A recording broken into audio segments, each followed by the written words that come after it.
This video will assume you have the basic knowledge of armor breaks. If you do not have that, I strongly recommend you checking out the following video that should appear in a card and at the top of the description. Additional disclaimer: anytime armor is mentioned, it includes armor as well as any resistance that fits your attack element. With that aside, let's begin. To better understand armor, let's take a look at the character panel. The armor value is split into absolute value, which is a number, and the relative value, which is a percent increase. The result of multiplying the absolute value and the relative value plus 1 leads to a total value, which then gets converted into a percent incoming damage decrease. The higher the number, the lower the damage taken.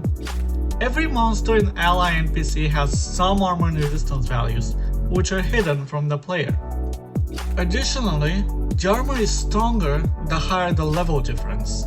So, if we take a random armor value for a monster at 200,000 armor, or let's say 80% on level 100, the same 200,000 can be 95% on level 140. Right now you can see the difference level does on armor against Paragon on all difficulties.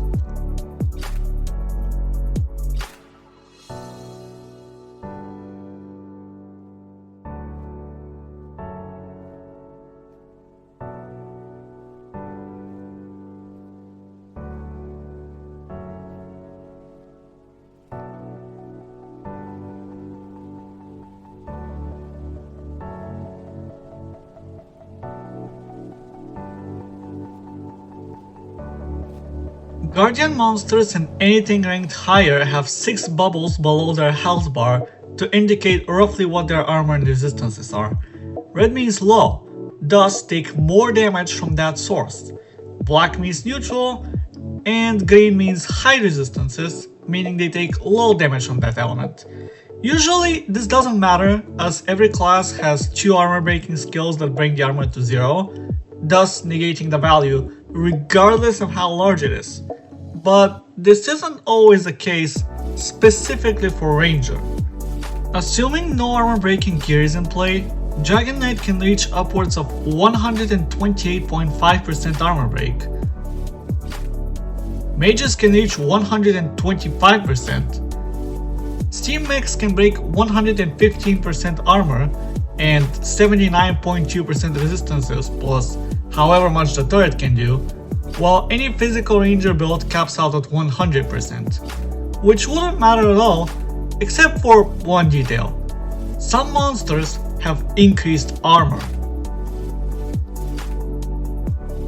Just like players, some higher ranked mobs have their armor separated into absolute value and relative value, and when the relative percent value is higher than 0, applying 100% break will only reduce the absolute value, not the increase of relative value, which can sometimes cause noticeable damage differences. For anything below bosses that can have this effect, there is only a chance for this effect to be applied. The most common example is the Q5 Map 1 Sentinel, though it can also apply to every Sentinel in both the Overworld and Parallel World. In this case, I used Q2 Amulet and only added 7 points to trap for a total of 11 points, which is 65% trap break and 40% ticket break for a 105% total break, and this got the damage just on par with the damage dealt against 0 armor Paragon. Here's a fact you might not know: Blood Sludges also have this increased armor effect. Here's a comparison of 100% armor break versus 105% armor break against them. Now here's a question: how much armor break do you actually need? I have shown that 105% does the job, but can we go lower?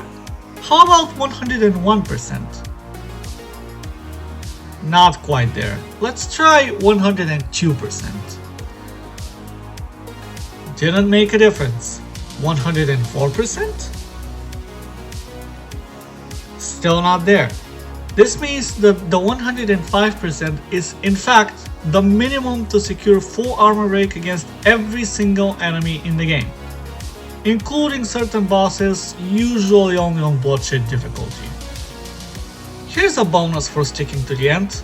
As Ranger, if you have Jewels of Focus, you can break infinite resistances on a single enemy. Why it works like that is a mystery to me, but if you use 10 out of 10 on an Elemental Mastery, Blade Dance breaks 50% resistances of this element with each hit, and consecutive hits will stack.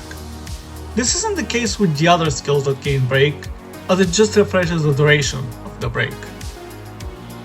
This video idea was inspired by a discussion in the official DSO Discord.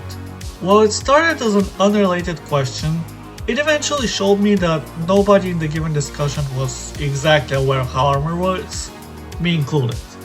The discoveries I made in this video had me genuinely surprised at times, and I have to say, this was definitely something fun to figure out on my own. I want to explore some uncharted territories in the coming months when it comes to lesser known game mechanics, but until then, I'll be back to the usual event videos.